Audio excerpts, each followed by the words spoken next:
My friend forced me on dates with men and created gay dating profiles for me because she thinks that I am in denial. So, I told her my biggest secret. My friend Jessica kept trying to set me up with men even though I told her repeatedly that I wasn't gay and had no interest in dating guys whatsoever. She'd convinced herself that I was secretly gay and just needed the right man to admit it, so she made it her personal mission to find me a boyfriend, despite my clear statements that I was straight and interested in women only. At every social gathering, Jessica would introduce me to her gay male friends as someone who was still figuring himself out and needed patience and understanding. She'd tell them I was shy and repressed, but definitely interested if they just pushed past my resistance. She'd give them my phone number without permission, and then act surprised when I got angry about strange men calling me for dates I never agreed to. Jessica would say she was just being a supportive friend, helping me discover my true self that society had forced me to hide. She said my denials were exactly what someone in the closet would say, and the more I protested, the more convinced she became that I needed her help. She'd invite me to dinner and surprise me with a male date she'd arranged, then leave us alone saying she had an emergency while winking at the confused man who thought I'd agreed to this setup. When I complained, Jessica said I was being homophobic by rejecting these men just because they were gay and I should be more open-minded about love. She actually said my straightness was probably just internalized homophobia, and I needed therapy to accept myself.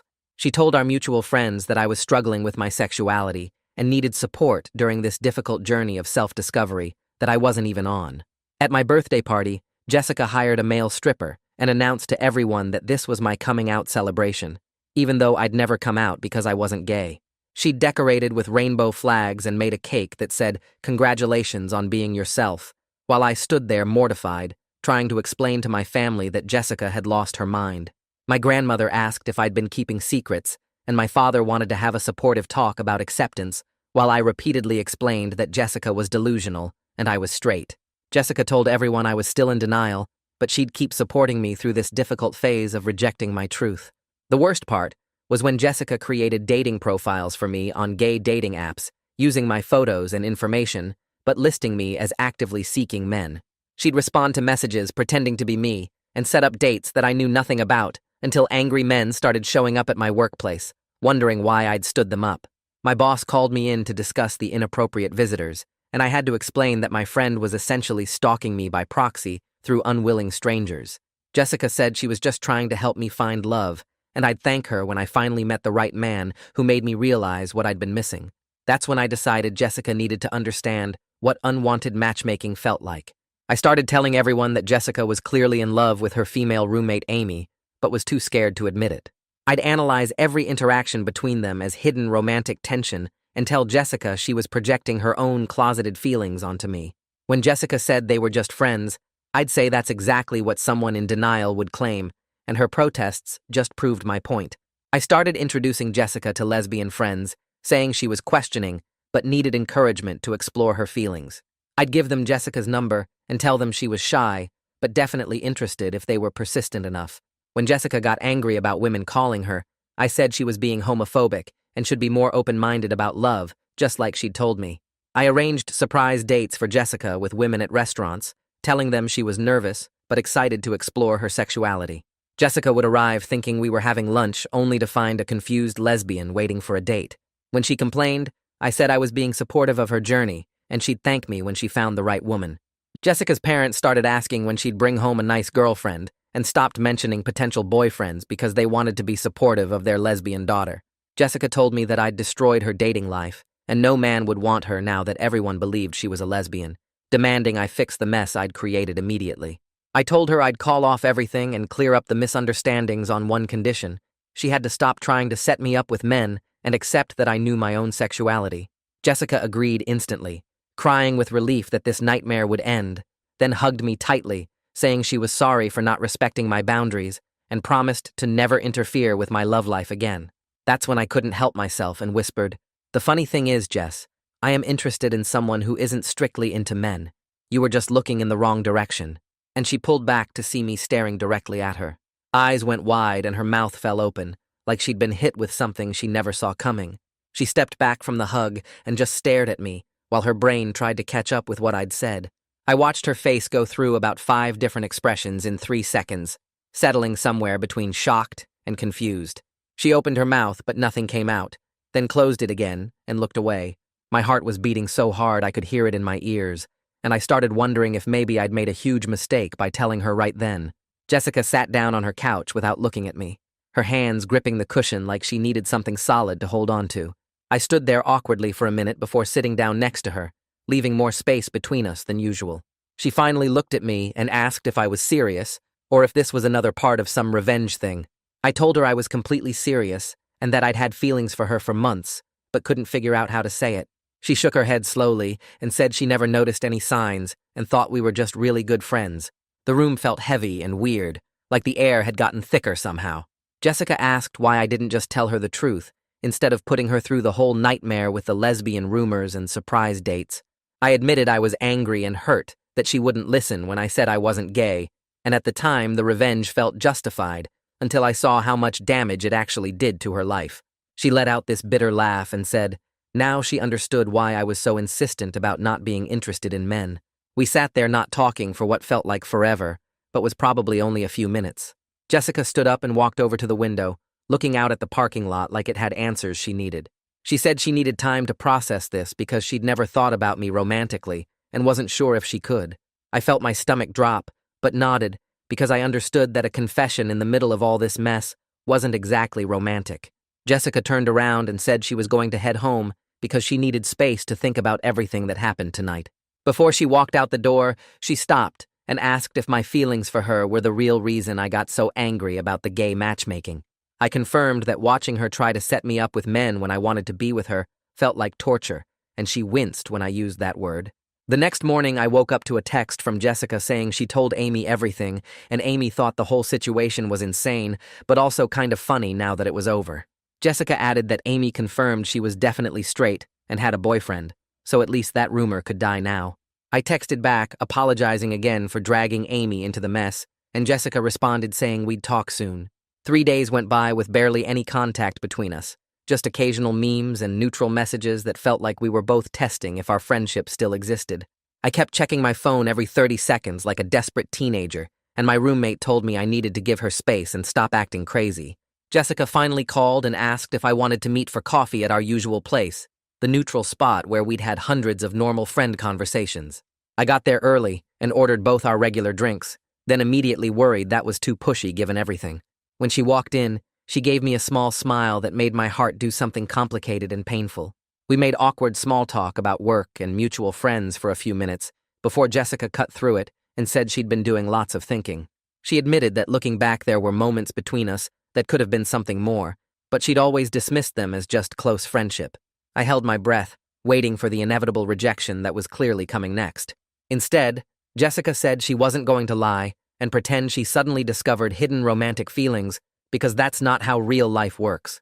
But she valued our friendship too much to throw it away without at least exploring if there could be something more between us.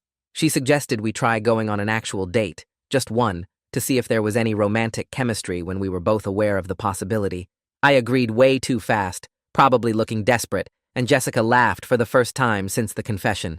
She said I needed to calm down because one date didn't mean anything was guaranteed. Jessica set ground rules saying we'd take things slowly, be honest about our feelings, and if it didn't work romantically, we'd commit to saving the friendship. I agreed to all of it, just grateful she was willing to give this a chance. The following weekend, we had our first official date at a nice Italian restaurant, and it was the most natural and most awkward thing at the same time. We fell into our usual easy conversation, but then caught ourselves and remembered this was supposed to be romantic. Jessica reached across the table and took my hand, saying we should probably try actually treating this like a date instead of just another hangout. The hand-holding felt like electricity running through my arm, scary and exciting at once. I realized I'd thought about this moment so many times, but never imagined it would happen with so much baggage attached. Jessica admitted she was nervous because she'd never thought about kissing me before, and now she couldn't stop wondering what it would be like. By the end of dinner, we were both laughing about how weird it was to try changing from friends to potentially something more. Jessica suggested we walk around downtown instead of ending the date right away, and we ended up at the park where we'd hung out dozens of times before. She stopped at our usual bench and turned to face me, saying she wanted to try kissing me to see if there was actual romantic spark or just friendship affection. My brain basically stopped working as she leaned in, and the kiss was soft and questioning, and made my whole body feel like it was made of electricity and hope. When we pulled apart, Jessica had this surprised look on her face and admitted that was way better than she expected, which made me laugh and kiss her again. She said she needed to keep thinking about this and figure out if what she was feeling was real attraction or just the newness of seeing me in a different way. I told her I was willing to wait and let her figure it out, even though the waiting was killing me. Over the next few weeks, we went on several more dates while keeping our friendship going, existing in this weird space that was confusing, but also kind of exciting. Jessica became more comfortable with physical affection, holding my hand in public and kissing me goodbye after dates. She admitted she was developing real feelings, but wanted to be sure before we officially called ourselves a couple. One night after dinner at her place, we were watching a movie on the couch when Jessica paused it and said she'd been thinking too much and needed to just trust her feelings.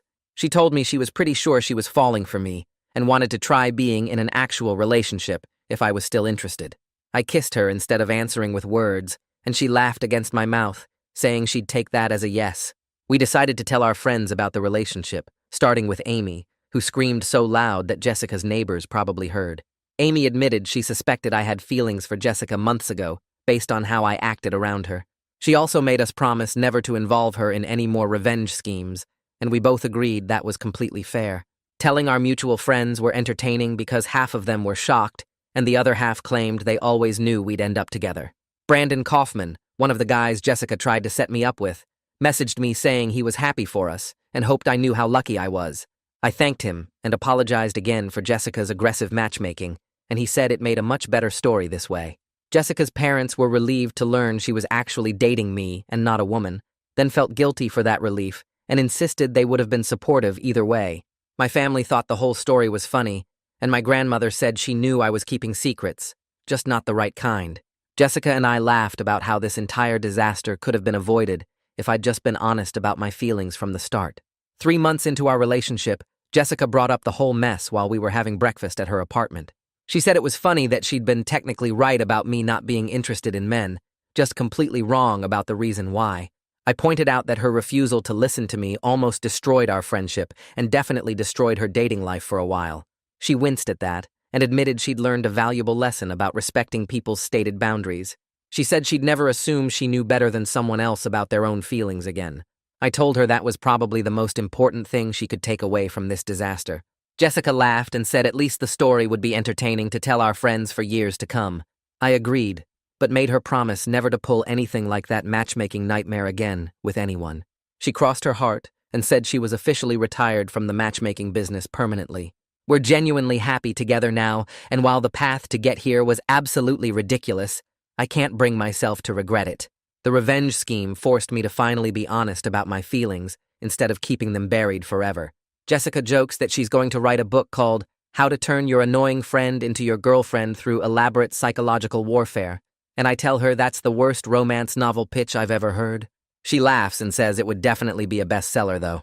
We're building something real together now, and even though it started with chaos and hurt feelings, we're both committed to making it work. The difference is, we actually communicate now, instead of making assumptions about what the other person wants or needs. Jessica respects my boundaries, and I respect hers. We check in with each other about everything and make decisions together instead of trying to control each other's lives. It's not perfect, but it's real and honest, and that's what matters most to both of us.